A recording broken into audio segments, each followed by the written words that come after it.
Брате Павле, многоточие. Павле, къде беше ти толкова време, докато аз бях лъгана толкова дълго? На същото място. В същите лъжи бях и аз. Спокойно. Чета свидетелство, което всеки може да прочете във Фейсбук, нали ми го е писала сестра, която живее извън България. Никога няма да забравя как преди 15 години бях кръстена в Святия Дух. Сутрин се събуждах влюбена в Исус. Бях щастлива, запетайка, радостна. Мислите ми бяха постоянно за Него. Осъзнавах толкова много неща. Но дойде идеята, тя идва идеята. Идеята задължително идва. Но дойде идеята, Теренце, нещо като мисъл или внушение, която ми каза: това, което правиш, не е нормално. Ако продължаваш така, да си лягаш и ставаш с мисли за Исус, ще стигнеш до лудницата. Я да видим, това ли казва Исус Навин, първата глава. Тази книга на закона да не се отдалечава от устата ти, но да размишляваш върху нея денем и нощем, за да постъпваш внимателно според всичко, каквото е написано в нея, защото тогава ще напредваш в пътя си и тогава ще имаш добър успех. Ето, заповядвам ти, бъди силен и смел, да не се плашиш и да не се страхуваш, защото Господ твоя Бог е с тебе, новозаветно Господ твоя Бог е в тебе, където и да отидеш. Така, скъпоценни светии, тук са внушенията. Ще видите аз какво съм отговорил надолу, нали? Но нека прочита свидетелство до края. Най-страшното беше, че нямаше кой да ми каже, че имам враг.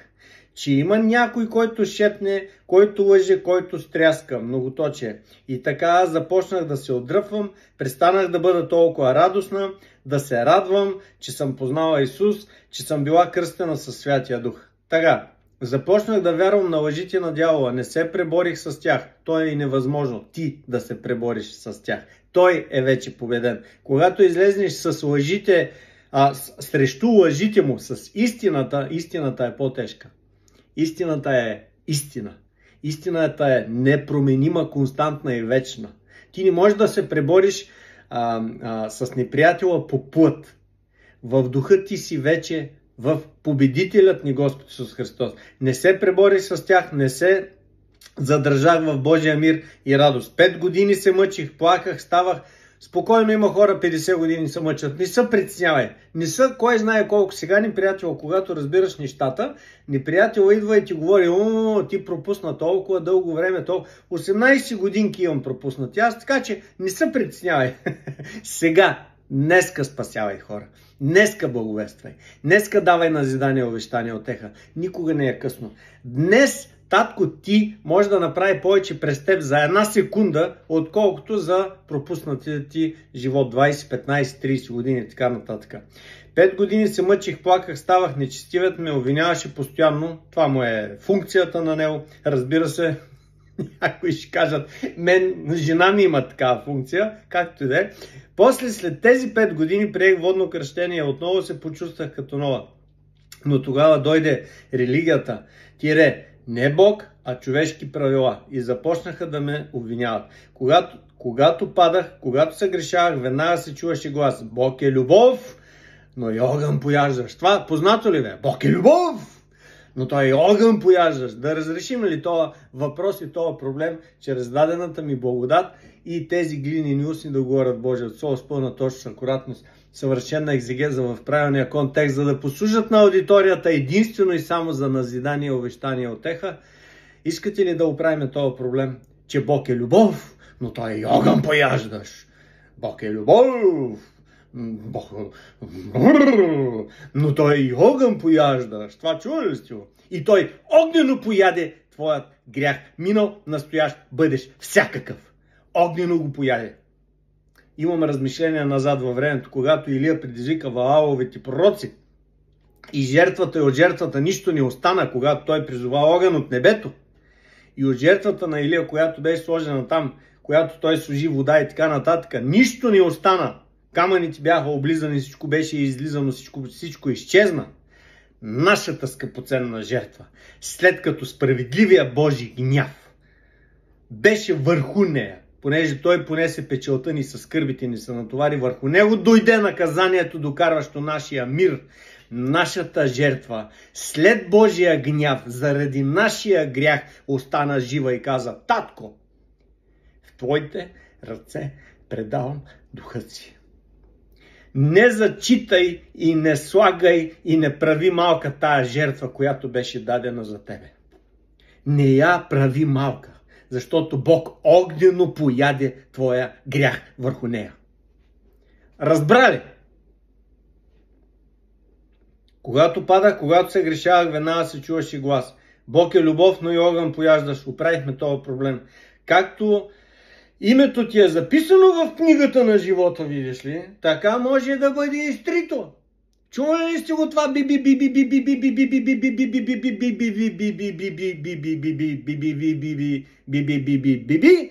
Чували ли сте го това нещо от Биби, написано в една книга, але фантасмагорична? Как там са пишат книгата в книгата на живота ти, пишат името, па после го бришат, после го пишат, па после пак го бришат. Чували ли сте от това нещо? Така може да бъде изтрито. На твърдото обещание никак няма невъзможно да изтрие от книгата, името ти от книгата на живота. Това сме го взели и сме го през неприятела и през неговите логики сме вкарали страх в църквата.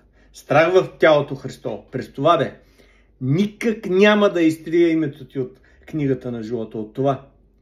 То, щом е записано никак няма, значи можело да бъде, разбираш ли, изтрие. Затова цялото нещо, скъпоценни светии Христови, братчета в Христос Исус, ще отговаряте пред онзи, пред който няма лицеприятие. Пред който няма, то беше там, то беше на не знам си какъв ранг, не беше на не знам си какъв ранг. Ти си в Христос Исус, имаш същия ранг като мен. И аз имам същия ранг като теб. О, Господи, многоточие, продължава свидетелство. Благодаря ти, Татко Небесен, за брат Павел. Благодаря ти, че ме доведе до неговите видеа. Чрез тях ме насърчи, назидание, увещание, утеха. Чрез тях ме насърчи, докосна сърцето ми. Чувствам се отново жива, радостна, щастлива. Чувствам, че всичко ми е простено.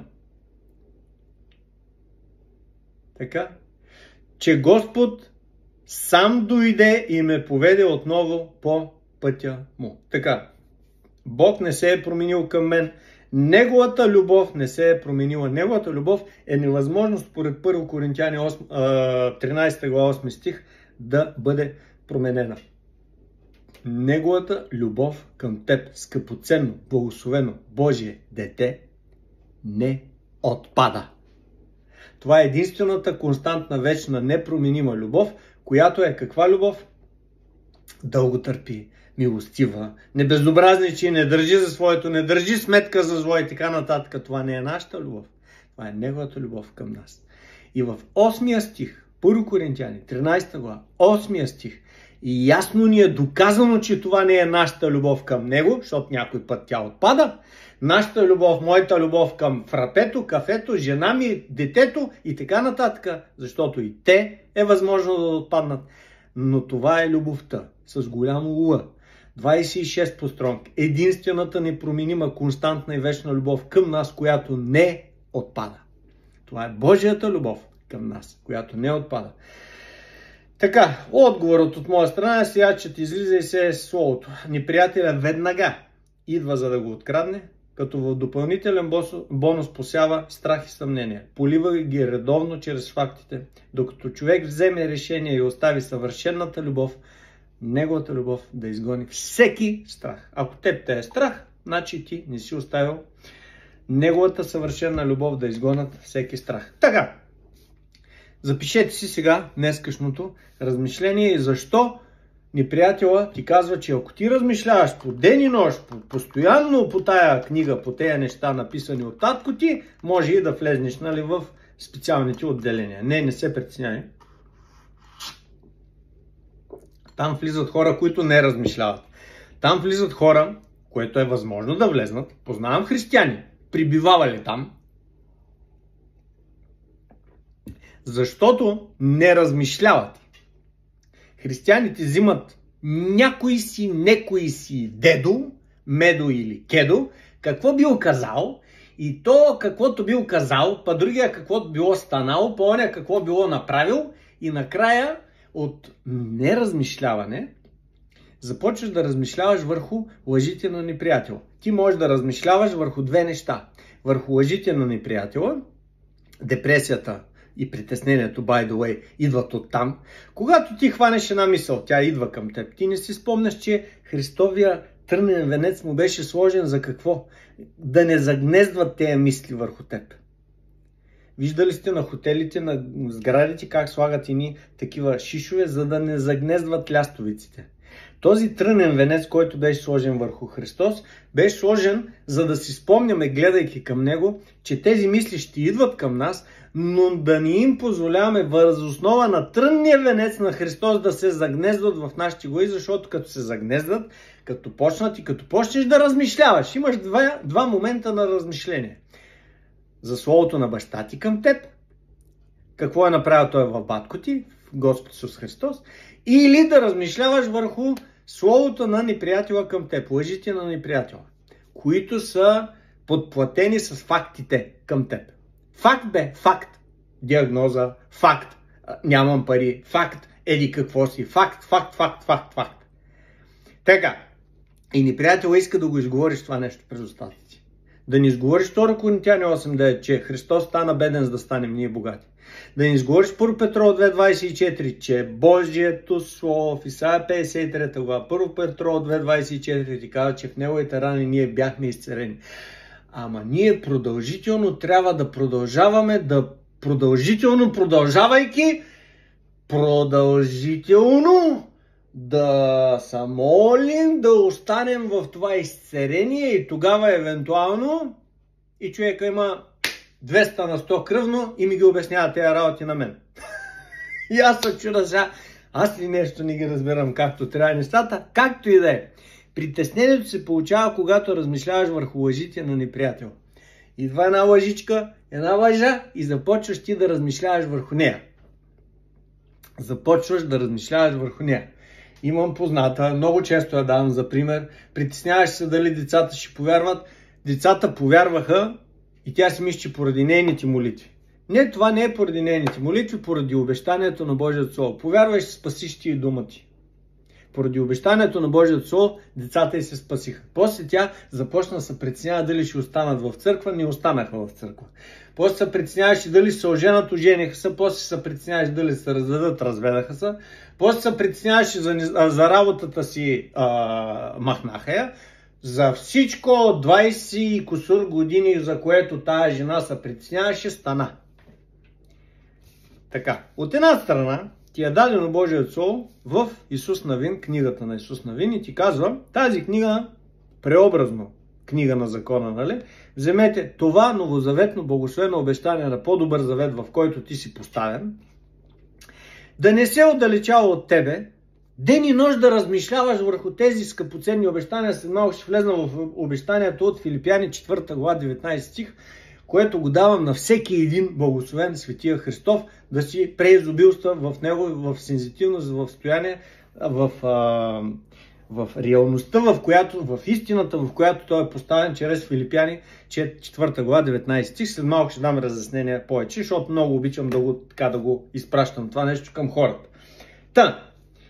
Мира, радостта, цялото благословение и Божието благоволение, размишлявайки и стоейки в това нещо, идва от мисленето и размишляването върху това, което баща ти в батко ти вече е направил към теб и за теб. Притесненията, депресията, лъжите, съмненията, невярата, всичките, недоверието в Божието Слово, всичките тези неща идват от мисли от неприятеля. Затова един велик Божий човек каза следното нещо. Ако е добро, от баща ти е. Ако не е добро, и съмнение, и страх, и така нататък, от неприятеля е. От неприятеля е. Две мнения, бе, човек. Две възможности. Нямаме милиард възможности. Нямаме милиард. Имаме две. Притеснение, отеснение, страх, неприязан, непростителност, всичките разводнения и разклонения от неприятеля са. И ти размишляваш върху тях Или размишляваш върху това нещо, да не се отдалечава ден и нощ, но да размишляваш. Да размишляваш върху това, че Богът мой, аз съм дописал нататък, татко ни, татко ти, татко ни, ще запълни всяка нужда ваша. Според кое? Според това, което ви трябва на вас, според това, което си мислите, че ви трябва на вас, според това, което светът си мисли, че ви трябва на вас, или според Неговото богатство в слава в Христос Исус. И биха ми върнали въпрос и биха казали, бат парче, какво означава това нещо? Хубаво ми звучи, обаче какво означава това нещо? И аз викам, какво означава това нещо, че да го дам към хората? Той вика, това означава все едно, ти си вече тук. Качил си се на асансьора за последния етаж и си вече тук. Аз викам, това сега хората ще го схванат ли? Той вика, дали ще схванат ефесяните? Да видим дали ще схванат ефесяните. Ние дори когато бяхме мъртви в прегрешенията, нас са живи заедно с Христос. Това е тайна. Това е благословение, което ти в пълнота с тука, виж, това се разбира с тука, с духа, който е запечатал твоя дух.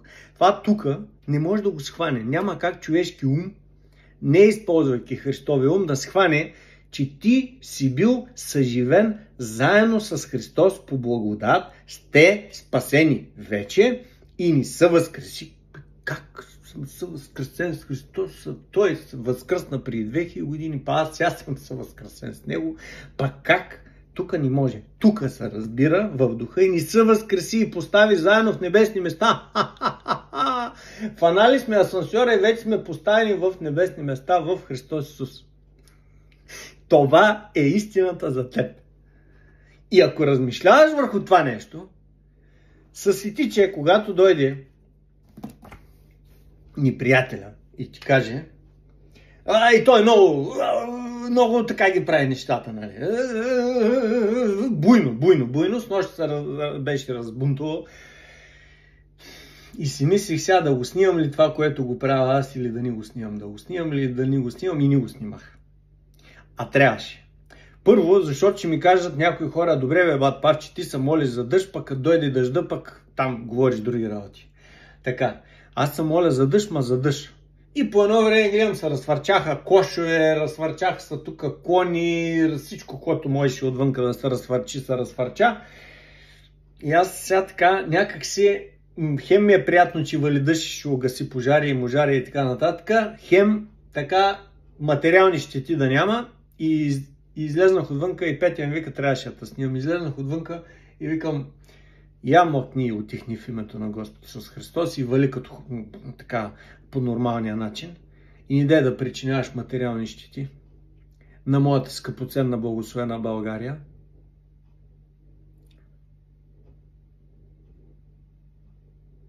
Нещо, за което 99.9 от легалистичните китари биха казали, това за къв се е помислял. Чели ли сте Марк 11, 23, 24? Чели ли сте, когато Христос беше в лодката? Това е Христос! Да, знам, че е Христос. По Йоан 4.17 казва, че както е Исус, така си и ти в този свят. Ето Божието царство е сред вас. Божието царство, като стигнем горе в Божието царство, където, by the way, вече сме, нали, в духа, но като стигнем горе в Божието царство, ще трябва ли на тебе нещо? Божието царство е сложено и вложено в тебе, за да можеш да взимаш ползите от царството и да ги даваш към спасените, новородени и благословени Божии деца и към света и да бъдеш благоуханна миризма, с която да вкарваш хора в царството, които съответно след това скъпоценни, възлюбени други Божии свети и умити дечица ще се опитват да изкарват от царството. Прочетахме ли го като свидетелство? Новородена, спасена, изпълнена с духа, говореща езици, благословена. И идват разбирачите, благословени, укъпани, святи, Божии деца, вярващи и доверяващи се и размишляващи върху на неприятеля финтифлюшките и лъжите, който ни идва за нищо друго, освен, знаете за какво? Да погуби, да открадне да ти бутне мира, да ти бутне увереността в спасението. Увереността в спасението и шлема на спасението, ако ти е пробит, то това не е нещо, с което Христос те е екипирал. Какво ще правим горе с този меч на духа? Какво ще правиш Божието царство, като стигнеш горе с меча на духа? Ще отраскаш нещо там. Той ти трябва тук. Екипа, с който си екипиран и сложено и всичко, което ти е дадено на тебе от батко ти, ти трябва тук, на тази планета. Затова той ти казва, както е Исус, 1 Йоан 4,17, новозаветен текст, вече, след кръста, след възкресението, така си и ти в този свят. И затова, бидейки така ти в този свят, ще казваш на бурята и тя ще оттихне. Ще кажеш на земетресението и то ще престане. Ще кажеш на единственото нещо, което не опустошава, не бива допуснато да бъде опустошено всичко това, което виждаме, което ще премине, нали, нататък във времето, това е рестрейнера, ограничителя, Святия Дух, който е в нас, който е запечатал нашия дух до деня на изкуплението, докато си идеме горе. Вече и в трите компонента, дух, душа и тяло. Когато нашето тяло стане съобразно неговото тяло. Така, до тогава ти имаш абсолютно цялата сила, власт и мощ и могъщество на Бога в тебе.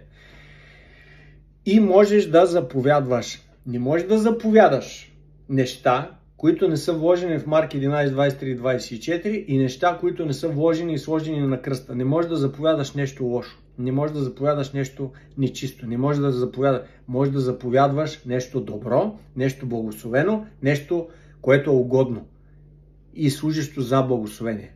Разбирате ли?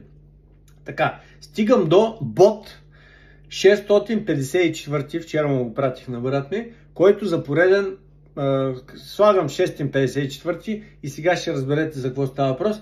Когато един човек не е оставил Матей 15-13 да повлияе в живота му и всяко растение, което неприятел е засадил в него, си остава да си стои там, шлема на спасението разпукан.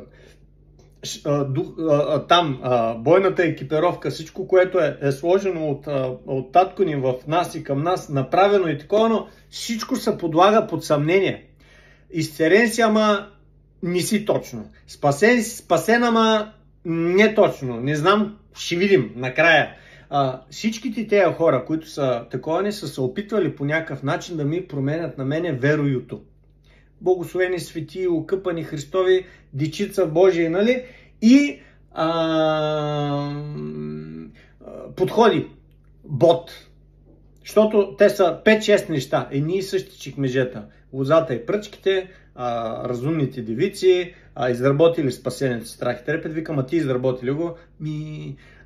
Ти от разумните ли си? Ти добра пръчка ли си? Даваща плод пръчка ли си? Не знам, ще видим. Ти овца ли си? Коза ли си? Тези 5-6 неща, те са едни и същи, които преобладават, нали? Еди кой си, то не може постоянно да си здрав, защото Павел остава и там Тимотей или кой беше болен, еди къде си. Това са едни и същи опорки, нали, на тези хора. Бот 1 идва и ти казва 5-6 неща. Бот 2 идва и ти казва, не ги омаловажавам. Казвам, че са оставили неприятела и са размишлявали върху лъжите на неприятела 30 на години. Нали? Така, там е страшна радост. Значи, там е най-голямата радост.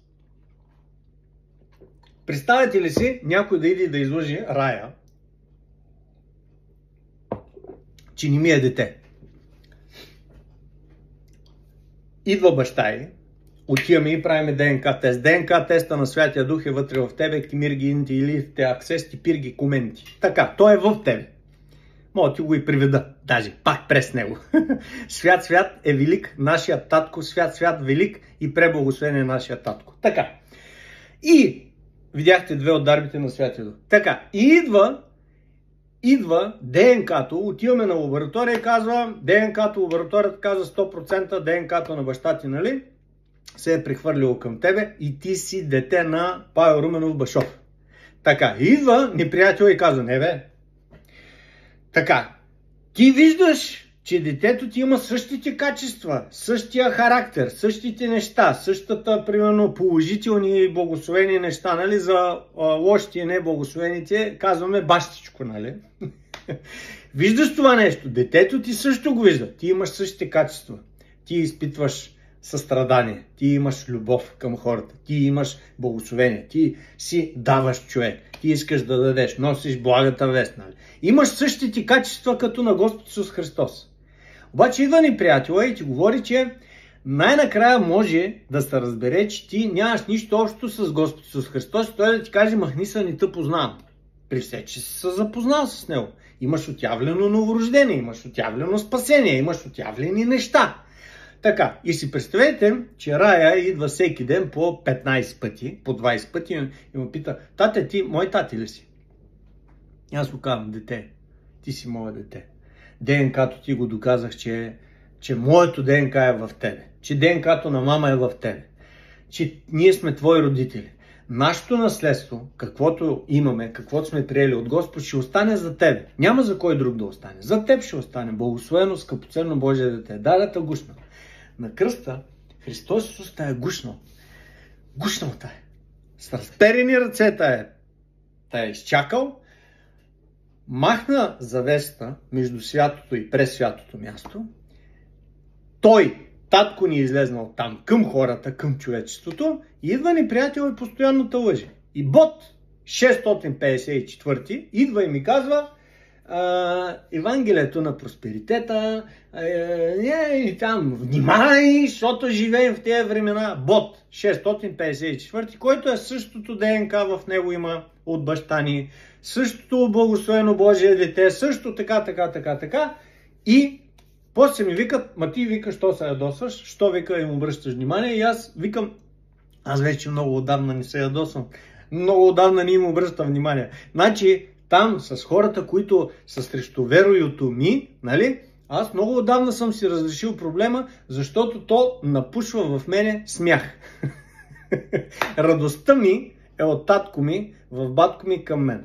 Радостта ми, вижте я тук, вчера я четах, и мирът на Бога, който превъзхожда всеки разум, ще запази сърцата ви и мислите ви в Христос Исус. Той ще го направи това цялото нещо, дайте му възможност.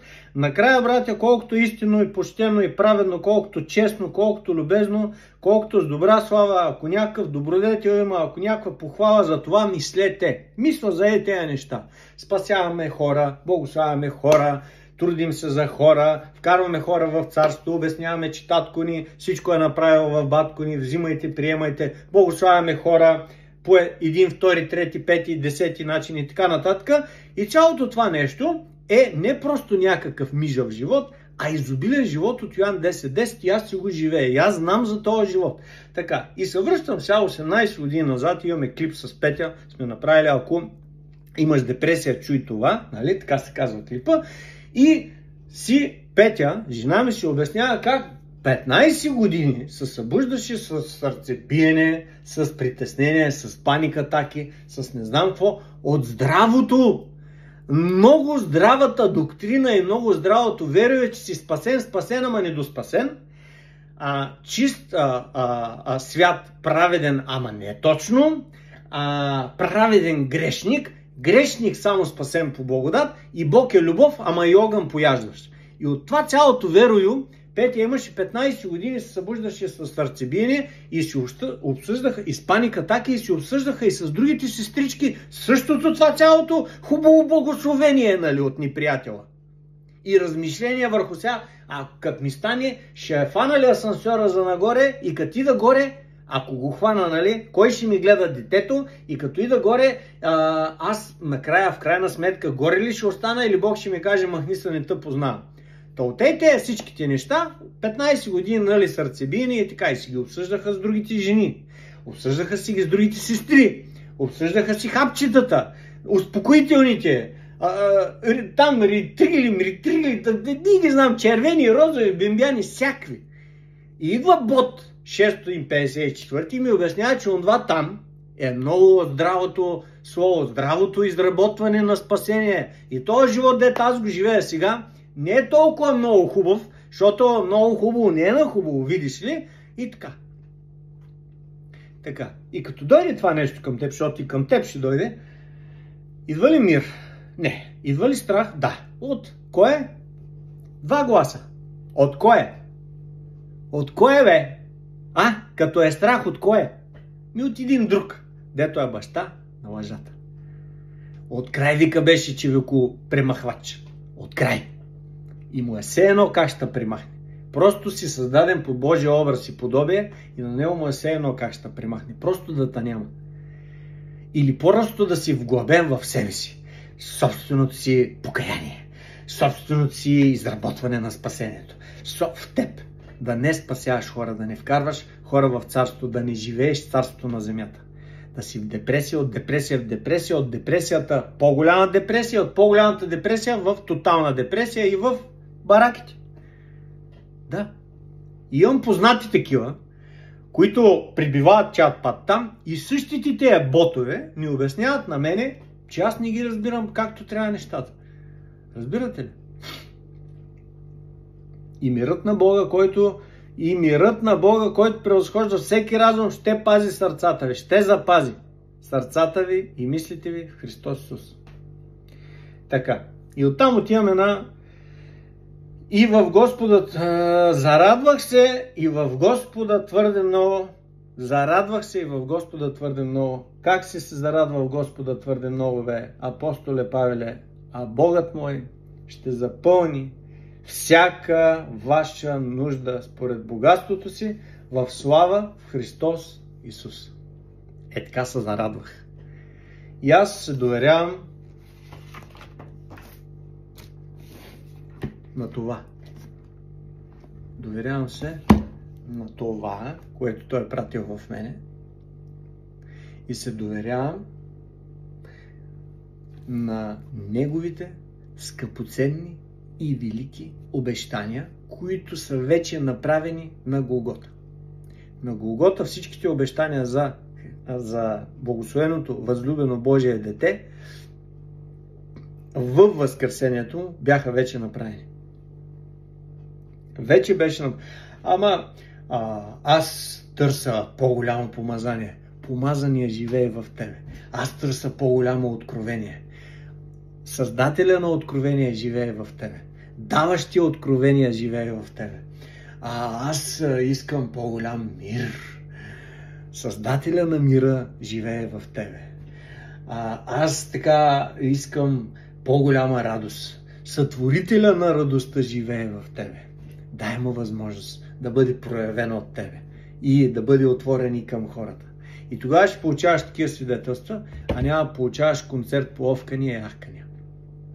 Може ли нищо да не е в състояние тебе като духовник да те убеди, че ти не си в правилната, здрава, негова вяра, беше ни раздадена еднаква и скъпоценна вяра, както на първоапостолите, така и на нас. Ние сме във вярата на Божия Син, Галатяни 2.20. Галатяни 3.13, Христос ни е изкупил от всичко, което е от проклятието на закона, нали? Всичко, от всичко. И ти да стоиш и да виждаш постоянно плодовете на неприятела в живота ти, постоянно плодовете на проклятие в живота ти и да не можеш да си натиснеш егото и да кажеш: къде бъркаме, бе, хора? Да кажеш: явно някъде нещо бъркаме, защото Господната разбираме най-правилно, някои от нас са слаби, болнави, някои преминаха. Най-правилната доктрина сме, най-правилно разбираме нещата, 95 и нагоре процента от сестрите са в депресия. Най-правилно ги разбираме нещата. Сутрин половин час молитва, следобед половин час молитва, вечер 1 час молитва, поста 2 пъти, 3 пъти, 12 пъти в седмицата, давам това, давам онова, не знам какво. И какво искаш от мене повече, Господи, какво ни правя за Тебе? За Господа трябва да направим, нека се молим. И нищо да не е в състояние да те убеди, да виждаш тези резултати. Ако си пуснеш един такъв лист анонимен, ти спасен ли си? Да? Не. 99% от хората ще отговорят накрая ще видим. И ти ме убеждаваш, че това е успешно служение. Пусни анонимна анкета до хората, които ме слушат и които имат блажената надежда, твърдата увереност, завършеното дело на Христос Исус. Да виж какво ще отговоря. Спасен ли си? Да. В Христос си? Да. Христос е в мене? Да. Христос е в тебе? Да. Царството е в тебе? Да. Живея от царството? Да. Небето ми е спонсор? Да. Това ще отговорят. Радостта ни е голяма? Да. Слава на татко ни? Да. С него сме в вечността? Да. Накрая ще видим, може би, евентуално, ако...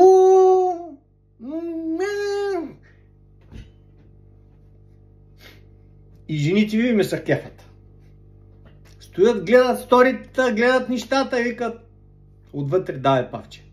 Давай, не искам да му кажа на моя, обаче възоснова на това, което ти приказваш, нямам депресия. Имам радост. Имам мир. И най-любимото ми е, библейски погледнато вика сте прави. Какво да гледам друго? Ако не е библейски погледнато, какво да гледам друго, ако не гледам библейски? Ако го вярваш, ще работи. Ако не, не. Това си спомних от сутринта. От 36 минути спомням завършеното дело на Христос. Взимам, приемам завършеното му дело.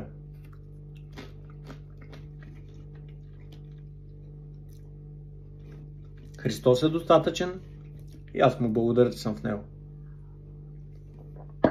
Праведен заради неговата праведност. От мен толкова, от Господ всичко. Благодат и мир. Чао, чао.